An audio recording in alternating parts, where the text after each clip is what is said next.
Hello everyone. इस lecture में हम लोग बात करते हैं कि इन्फ्लुएंस क्या होता है ग्रुप का इंडिविजुअल के बिहेवियर के ऊपर। यानी कि अगर हम जब भी किसी ग्रुप के मेंबर होते हैं तो हमारे व्यवहार पर उसका क्या इम्पैक्ट पड़ता है, इस चीज़ को जानते हैं। हम लोग दो सिचुएशन लेंगे कि किसी की प्रेजेंस से, जब कोई हमारे सामने प्रेजेंट है तो एक इंडिविजुअल की परफॉर्मेंस क्या उसकी प्रेजेंस में बढ़ जाती है क्या, जिसको हम लोग बोलते हैं सोशल फैसिलिटेशन। तो जो डेफिनेशंस है नंबर सोशल फैसिलिटेशन की और सोशल लूफिंग की, वो आपको यहीं से मिल जाएंगी। जब किसी की प्रेजेंस में कोई आपके सामने प्रेजेंट है, उसको देखकर आप मोटिवेटेड हो गए, वो हो सकता है आप उसको लाइक करते हो, वो आपका प्यार हो, या फिर वो आपको प्रेज कर रहा हो। आप रेस में पीछे भी भाग रहे हो, पीछे भी चल रहे हो, लेकिन उसकी मोटिवेटिंग आवाज आपके, क्या कहते हैं इसको, दिलो जान को इस तरीके से छू रही है कि आपकी जो परफॉर्मेंस है उसके अंदर एकदम से स्पाइक आ गया, एकदम से पीक परफॉर्मेंस आ गई आपकी। तो जब किसी की प्रेजेंस के अंदर जब आपकी परफॉर्मेंस बढ़ जाती है, उसको कहते हैं सोशल फैसिलिटेशन। ठीक है। जब किसी की प्रेजेंस में हमारी परफॉर्मेंस जो है गिर जाती है, इसको कहते हैं हम लोग सोशल, यहां पर दे नहीं रखा है नंबर, मैं अलग से मेंशन कर रहा हूं। सोशल फैसिलिटेशन जब बढ़ जाए और जब गिरने लगे तो उसको हम लोग कहते हैं सोशल इनहिबिशन। Social inhibition. और जब दूसरे बहुत सारे ग्रुप में लोग मौजूद हो तो कभी कभार अंबर ये भी होता है, हमें ये लगता है सिर्फ मैं ही थोड़ी ना रिस्पॉन्सिबल हूं इस काम के लिए। जैसे आप और आपका भाई हो और घर पे कोई काम करने को मम्मी बोल गई हो, मम्मी पापा कहीं जा रहे हो, तो आप कहोगे यार सिर्फ मैं ही रिस्पॉन्सिबल थोड़ी ना हूं, ये भी तो घर में रहता है, सारे काम क्या मैं ही करूंगा क्या। इस प्रोसेस को कहते हैं सोशल लोफिंग। तो चलो इसको समझते हैं एक बारी। सोशल लोफिंग को यहां पर डिटेल से दे रखा है। सोशल फैसिलिटेशन और इनहिबिशन, इनहिबिशन तो मैंने आपको एक्स्ट्रा में बता दिया, फैसिलिटेशन की डेफिनेशन यहां पर है। ठीक है। लेकिन ज्यादातर जो चांसेस हैं बनने के क्वेश्चन वो सोशल लोफिंग से ही आएंगे। ठीक है, स्टार्ट करें इसको। सोशल सोशल फैसिलिटेशन की रिसर्च हमें यह सजेस्ट करती है अंबर कि जब दूसरे हमारे सामने प्रेजेंट हो, अब हमारे सामने का यहां पर यह मतलब होता है अंबर, यहां पर हो सकता है कि आप उस पर्सन को इमेजिन भी कर रहे हो, या तो उस पर्सन की इमेजिनरी प्रेजेंस हो या फिर एक्चुअल प्रेजेंस हो। कभी कभार किसी को सोचकर भी हम मोटिवेटेड हो जाते हैं, कुछ सोचकर भी हम मोटिवेट हो जाते हैं।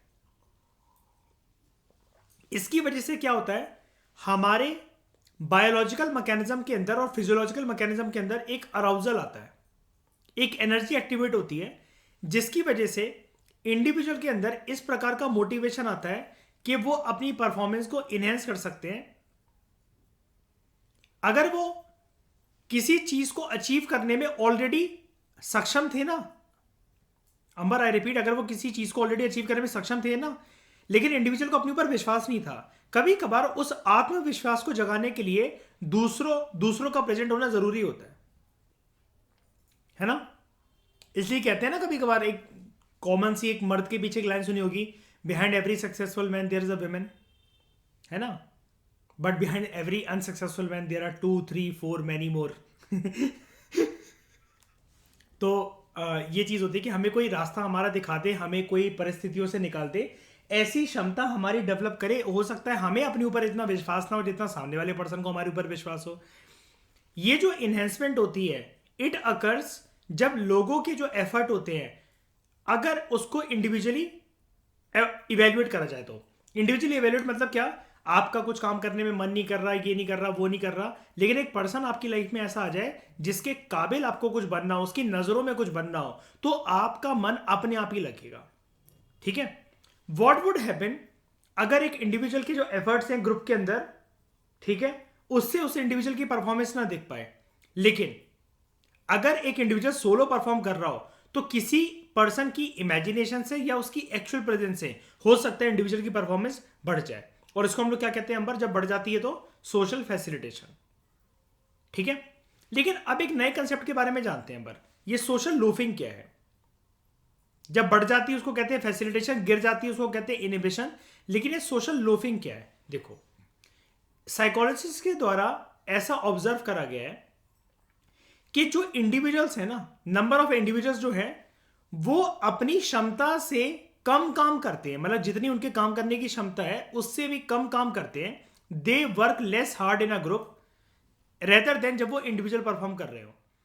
इस फिनोमिना को कहा जाता है अंबर सोशल लोफिंग। सोशल लोफिंग के अंदर क्या होता है, इंडिविजुअल के एफर्ट के अंदर हमें एक प्रकार की कमी देखने को मिलती है जब वो कलेक्टिव ग्रुप में काम कर रहा हो। अगर अकेला काम कर रहा होगा तो वो पीक परफॉर्मेंस पे अपनी काम करेगा, अपनी पूरी क्षमता के साथ काम करेगा। लेकिन एक ग्रुप में काम कर रहा हो ना, तो फिर उसकी परफॉर्मेंस के अंदर रिडक्शन हमें देखने को मिलती है। जैसे अगर घर के अंदर एक कमरे के अंदर 4-5 लोग हैं और अलग अलग सबको टास्क मिल रखे हैं कि किसी को डस्टिंग करनी है, किसी को पंखे साफ करने हैं, किसी को बेडशीट क्या वो करनी है, किसी को झाड़ू पोछा करना है। तो अगर आप कोई देख रहे हो, जैसे मतलब मान लो आपको किसी ने बोल दिया छोड़ अंबर बैठ जा साइड में मैं कर लूंगा, तो ये आप तो इस चीज का चाह ही रहे थे, इंतजार ही कर रहे थे कि कोई और बोल दे यार ये क्या बोरिंग से कामों में चद्दर ठीक करने में और पिलो साफ करने में और डस्टिंग करने में मुझे लगा दिया है। लेकिन अगर आप घर पे अकेले हो ना और 3-4 दिन के लिए अगर फैमिली बाहर गई हो, तो अगर और आपको रूम साफ रखने की आदत है, हल्की फुल्की सफाई की भी आदत हो, तो एटलीस्ट आप जिस जगह पर सो रहे हो बैठ रहे हो उतना तो खुद से आप क्लीन कर भी लोगे, क्योंकि you yourself are responsible for the task. लेकिन रात को अगर आपका पूरा कमरा गंदा है और अगर आपको ये पता है कि सुबह यार काम वाली ने तो आना ही है या सुबह मम्मी पापा आ जाएंगे और वही कर देंगे साफ मेरा कमरा, तो आप नहीं करोगे वो वाला काम। सोशल लोफिंग समझ में आया? मतलब जब एक इंडिविजुअल की अकेले में बचती है ना अंबर, तो वो काम करता है, सबके सामने मतलब वो ढीला पड़ जाता है, बात ही है बस। क्योंकि क्योंकि उसे क्या लगता है मुझे कौन सा कोई रिवॉर्ड मिल रहा है, मुझे कौन सा कोई प्रेस कर रहा है और मैं क्यों करूं सारे सबके काम। इसके अभी हम रीजन देखेंगे। दैट इज यहां पर इंडिविजुअल के जो कलेक्टिव टास्क होते हैं, कलेक्टिव टास्क के अंदर जो इंडिविजुअल की परफॉर्मेंस होती है उसके अंदर गिरावट हमें देखने को मिलती है। ऐसे ही एक एग्जांपल हो सकता है टग ऑफ वॉर का। टग ऑफ वॉर के अंदर हो सकता है अंबर, ये हो सकता है ना हर एक मेंबर इक्वल तरीके से जान ना लगा रहा हो। बताओ, हर एक मेंबर इक्वल तरीके से जान ना लगा रहा हो, गाड़ी को धक्का मरवाना है आपको, ठीक है, तो फैमिली के सारे मेंबर्स उतरकर अपना फुल पोटेंशियल मारेंगे। लेकिन आसपास पे सड़क के लोग 12-15 लोग अगर आ गए हैं कि धक्का लगवाने के लिए, तो आप तो फिर एक उंगली से टच करोगे अपनी गाड़ी को, छोड़ना ही करवा तो रहे हैं, मेरे को क्या करना। इस प्रकार की सिचुएशंस ना लोगों को अपॉर्चुनिटी दे देती हैं कि वो रिलैक्स करें और वो फ्री राइडर बन जाए। फ्री राइडर मतलब आराम से खड़े होकर बस वो देख रहे हैं और कुछ नहीं, ठीक है। और इसको किसने एग्जामिन करा था, ये देखो एक इंपॉर्टेंट चीज है। ये जब आप थोड़े साल पहले की एनसीईआरटीज देखोगे ना साइकोलॉजी की, उसमें इस पर्सन का नाम गिवन नहीं था, लेकिन यहां पर नाम गिवन है और इस साल बोर्ड में क्वेश्चन आ सकता है इससे कि ये फिनोमेना जो है सोशल लोफिंग का, ये कौन से साइकोलॉजिस्ट ने दिया, किसने एक्सपेरिमेंट करा था। उसका नाम है लेटेने, ठीक है। इसको चाहे लेटेने कह लो चाहे लेटेन कह लो, अलग अलग लोग प्रोनाउंस करते हैं अलग तरीके से, लेटेने बोलते हैं इसको, ठीक है। हाँ,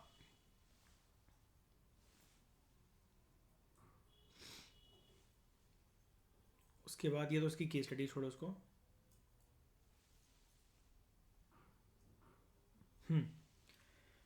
अब अंबर ये क्वेश्चन आएगा आपको, what is social loafing and what are the various causes of social loafing. और ऐसा आपने क्वेश्चन प्री बोर्ड वगैरह में देखा भी होगा स्कूलों में, आजकल ये मतलब आ ही रहा है हर जगह, ठीक है। तो क्या है ये, ऐसा क्यों होता है, सोशल लूफिंग क्यों आती है एक इंडिविजुअल के मन में। नंबर 1, ग्रुप मेंबर्स को ये लगता है they feel less responsible for the overall task being perform, तो इसलिए वो कम एफर्ट मारते हैं, क्योंकि उनको क्या लगता है यार मेरे करने या ना करने से कोई बहुत गहरा इंपैक्ट नहीं पड़ जाएगा इस चीज के ऊपर। जैसे मम्मी अपने गुस्सा कर रही है यहाँ पे कि तू काम नहीं कर सकता, ये नहीं कर सकता, घर का कमरा साफ नहीं कर सकता, तो आप उनसे क्या बोल रहे हो, यार फिर काम वाली डस्टिंग वाली किस लिए लगवा रखी है फिर, अगर मेरे को ही करना है तो। मतलब आपके मन के अंदर इसका मतलब अगर आप ये आर्ग्यूमेंट दे रहे हो तो आपके मन के अंदर कहीं ना कहीं ये बात है कि भाई मैं अकेले रिस्पॉन्सिबल नहीं हूं इस चीज के लिए, ठीक है। उसके बाद मोटिवेशन कभी कभार मेंबर्स का ना डिक्रीज हो जाता है, क्योंकि उनको ये लगता है अगर वो कुछ करेंगे भी उनका कॉन्ट्रीब्यूशन कोई रियलाइज ही नहीं होना, इवेल्युएट ही नहीं होना, कौन सा उनको टॉफी चॉकलेट काजू बादाम मिलने, ठीक है। जो परफॉर्मेंस है ग्रुप की, यहां पर सबसे बड़ी बात क्या है कि अगर आप उस ग्रुप में कुछ कर भी रहे हो तो वो दूसरे ग्रुप से कंपैरिजन नहीं हो रही है। ब्लॉक के अंदर कोई कंपटीशन थोड़ी ना चल रहा है कि सबसे अच्छी फैमिली का सुपुत्र कौन, सुपुत्री कौन, बेटा बेटी कौन।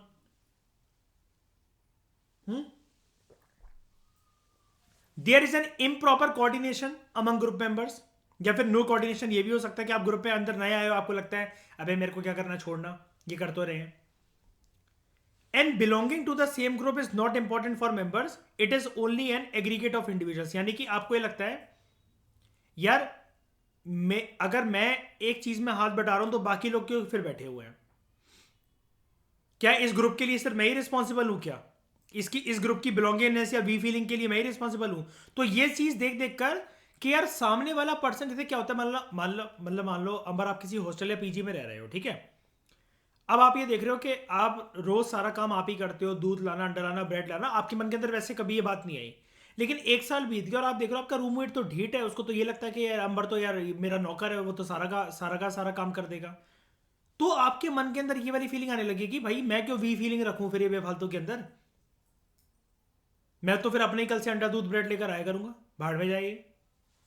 ये भी तो ला सकता है कभी कभार, जब इससे पूछो तब इसके रीजन होते हैं।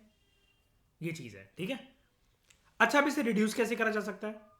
तो क्वेश्चन अगला पार्ट ही होगा, what is social loafing, what are the various causes for it, how can it be reduced, how can it be reduced. ये बड़े मार्कर में क्वेश्चन बन सकता है, ओके। तो सबसे पहले हर एक इंडिविजुअल के एफर्ट्स को आइडेंटिफिएबल बनाओ, कि बताओ कि हाँ उसकी भी अहमियत है। It is not a one man show, बूंद बूंद से सागर बनता है, तो तुम्हारा भी एक एक का कंट्रीब्यूशन इंपॉर्टेंट है।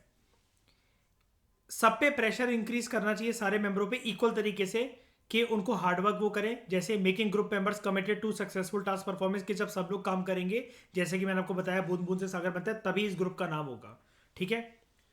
जो टास्क की वैल्यू है उसकी इंपॉर्टेंस को बढ़ाओ, वही पहला वाला पॉइंट ही है। मेक पीपल फील दैट कि इंडिविजुअल कॉन्ट्रीब्यूशन इंपॉर्टेंट है, सेम चीज।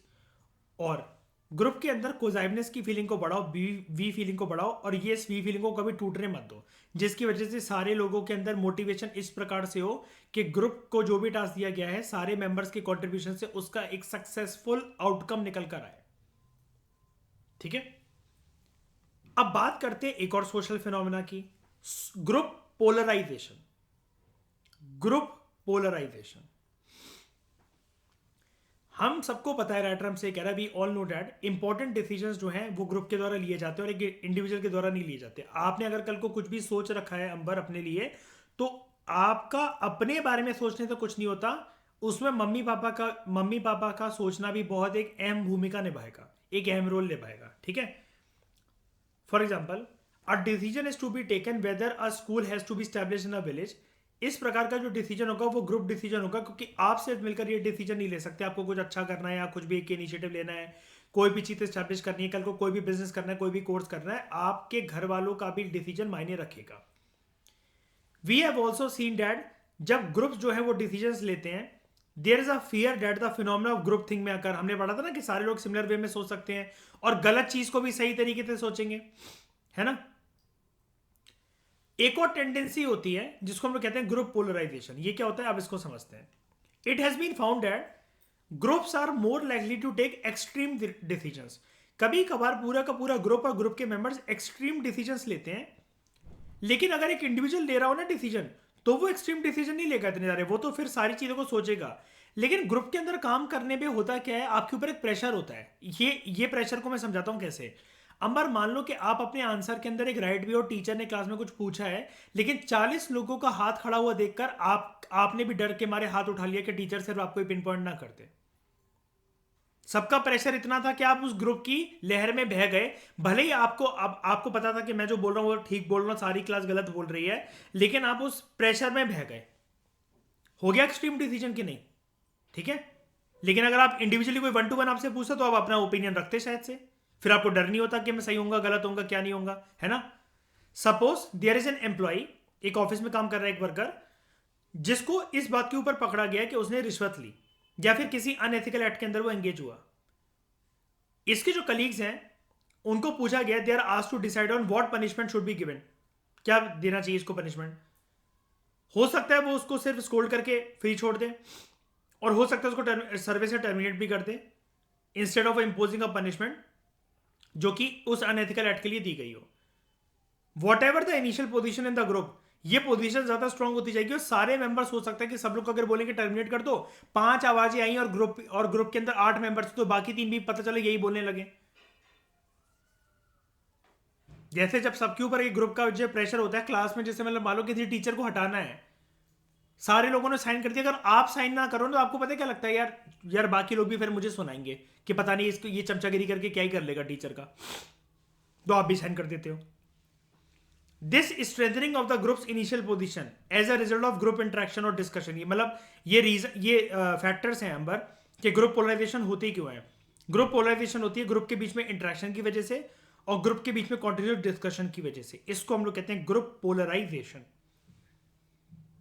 इसके डेंजरस रिपरकशंस भी हो सकते हैं क्योंकि ग्रुप कभी कभार एक्सट्रीम पोजीशन ले सकते हैं। मतलब मान लो ये वही चीज है कि एक जन किसी पे एक हाथ चमका रहा है और सबने हाथ साफ करना शुरू कर दिए। जैसे क्लास में आपने देखा होगा अंबर, एक जन कोट से पिट रहा है तो आप भी जाते जाते किसी के बचा गए, कोट डाल के मारते हैं ना क्लास में, ये वही चीज है। ठीक है, अब वाई डज ग्रुप पोलराइजेशन अकर, इसके रीजन जानते हैं। मान लो एक ओपिनियन आया है सामने कि कैपिटल पनिशमेंट होनी चाहिए इंपोज के नहीं होनी चाहिए। कैपिटल पनिशमेंट क्या होता है अंबर? फांसी। फांसी की सजा को कैपिटल पनिशमेंट कहते हैं। ठीक है, suppose you favour capital punishment for heinous crimes like rape वगैरह, ठीक है, या फिर चाइल्ड मोलेस्टेशन के लिए अगर आप ऐसी बातें करते हो, जैसे मे नॉट गॉट डू, किसी के साथ ऐसा हो, लेकिन निर्भया के रेप केस वगैरह के लिए जैसे ये है। अब पूरे देश में एक आवाज ये उठ रही है ना, अगर एक बार बताओ, एसिड अटैक कोई किसी के ऊपर करे या फिर लड़कियों के साथ कोई गलत करे तो कैपिटल पनिशमेंट जस्टिफिएबल है कि नहीं है? अंबर बताओ। सारे लोग इसी वे में मतलब सोच रहे हैं ना। मतलब देखो, एक पर्सन होगा जो एक एथिकल वे में सोच रहा हो कि नहीं यार और भी ऑल्टरनेटिव फॉर्म्स ऑफ पनिशमेंट हो सकते हैं, लेकिन देश की लहर क्या है, अगर कोई एसेट, अगर आपसे कोई ये पूछे या ज्यादातर लोगों से, जनसंख्या से ये पूछे आपके ब्लॉक में आके अगर ये सर्वे, तो लोग ये कहेंगे ना, महिलाएं ये कहेंगी ना कि एसेट फेंकने वालों को मौत की सजा देनी चाहिए या रेप करने वालों को मौत की सजा देनी चाहिए। बताओ। अब मान लो पूरे ब्लॉक के अंदर एक नारेबाजी निकल रही है, मतलब एक धरना प्रदर्शन हो रहा है कि ऐसे लोगों को मौत की सजा देनी चाहिए, और हर एक ब्लॉक के हर एक मेंबर एक जो है वो साइन करवा रहा है इस पेपर को, ताकि वो अपने लोकल एमएलए को या फिर एमपी को दे सके, ताकि पार्लियामेंट में इसके ऊपर बिल आ सके। अब आपके घर पे वो लोग आए और 500-600 लोग खड़े हुए हैं, भले ही आपका ओपिनियन कुछ भी हो, लेकिन उस प्रेशर के अंदर आप साइन तो कर ही दोगे ना उस चीज को। यही चीज है। अब समझ में आया कि क्यों होता है? After this interaction your views may become stronger. This firm conviction is because of the following 3 reasons. क्यों ऐसा होता क्यों है? कभी कभार क्या होता है, in the company of like minded people, आप नए नए ऐसे आर्ग्यूमेंट सुनते हो जो कि आपके व्यू पॉइंट को फेवर करते हैं, और इंसान को हमेशा वही पसंद आता है, ऐसा आदमी। मतलब वो 500 लोग एक साथ क्यों आए हैं, उनके साथ वो 500 लोग एक साथ क्यों खड़े हैं कंधे से कंधा मिलाकर? क्योंकि अंबर, इंसान की एक फितरत होती है, उसको अपनी हाँ में हाँ मिलाने वाला इंसान बहुत अच्छा लगता है। ये होता है। अगर मैं आपको हर बात पे क्रिटिसाइज करता जाऊं ना, हर बात पे, तो आपको मुझसे एक टाइम ऐसा आएगा जिंदगी में जब आपको मुझसे चिढ़ होने लगेगी कि भाई कभी तो किसी चीज के लिए मेरे को फेवर कर लो। मतलब तुम्हारे ओपिनियन, तुम्हारे मेरे ओपिनियन बकवास है। ये एक इंसान के अंदर एक फ्रस्ट्रेशन आती है पक्का किसी ना किसी पॉइंट पे। और अगर आपको कोई गलत बातों में भी सपोर्ट कर रहा हो ना, हाँ में हाँ मिला रहा हो, तो वो पर्सन आपका बेस्ट फ्रेंड होगा। जब आप दूसरों को देखते हो, जब आप दूसरों को देखते हो कि वो आपकी कैपिटल पनिशमेंट को फेवर कर रहे हैं, you feel that this view is validated by the public. कि देखा, मतलब पर्सन क्या कहते हैं अपने आप से, देखा सिर्फ मैं ही ऐसा नहीं सोच रहा था, दूसरे भी सोचते हैं मेरे जैसा, तो मतलब मैं ठीक हूं। हो सकता है गलत सोच के बारे में सब लोग वैलिडेट कर रहे हो, लेकिन वही वाली बात है कि 40 लोगों ने क्लास में हाथ उठाया था, आपने भी उठा दिया। जब पब्लिक का प्रेशर हो ना ऐसा, और ये पब्लिक का प्रेशर नहीं, यहां पर प्रेशर नहीं, सॉरी, जब आपका ओपिनियन यहां पर ऐसा लगे आपको कि देखा सिर्फ मैं अकेला नहीं हूं, बाकी लोग भी ऐसा ओपिनियन होल्ड करके रखते हैं, मैं सही कह रहा था, देख लो, इतने सारे लोग अगर सेम बात कर रहे हैं तो सारे लोग बेवकूफ थोड़ी ना है, तू ये अकेला होशियार है क्या? जब ऐसी सोच मन के अंदर आ जाए ना, इसको कहते हैं बैंड वैगन इफेक्ट, भेड़ के पीछे भेड़। ठीक है, शीप हर्डिंग। तीसरा, when you find people having similar views, जब आपको लगता है कि लोगों के आपके जैसे व्यूज हैं, तो आपके अंदर ना ऑटोमेटिकली उनकी इन ग्रुप जैसी फीलिंग आने लग जाती है। जैसे आप किसी दुकान पर गए, किसी पे वो गए, आप किसी के ओपिनियन को जस्टिफाई कर रहे हो, 10 लोग वहां पर खड़े हैं, 9 लोग आपकी वाली बात कर रहे हैं, तो आप और जोर जोर की दम लगा लगा के बोलोगे, चिल्ला चिल्ला कर, कि यस यस मैं सही हूं, देखो ये भी लोग मेरे ओपिनियन को सपोर्ट करते हैं। क्योंकि आप वहां पर फिर इन ग्रुप वाली फीलिंग शो करोगे, कंफर्मिटी शो करोगे, और आपको लगेगा कि आपके व्यूज जो हैं जो और ज्यादा स्ट्रेंथन हो गए हैं, आप सही सोचते हो, आप अपनी जगह पर सही हो। यही तो होता है। यही तो होता है जब किसी इंसान को 4 लोग बढ़ावा दे देते हैं तो वो अपने आप को प्रधानमंत्री समझने लगता है अपने ओपिनियन में। पॉलिटिकल मुद्दों पे तो हमारे देश में ऐसी किसी से भी बात करा लो ना, ना सर पैर की बातें, लेकिन बस 10 लोग हाँ में हाँ मिला दें तो उस पर्सन को लगता है कि अगला एमपी वही है। खत्म हो गया ये। इस डिस्कशन में फिलहाल इतना ही। Thank you very much for discussion.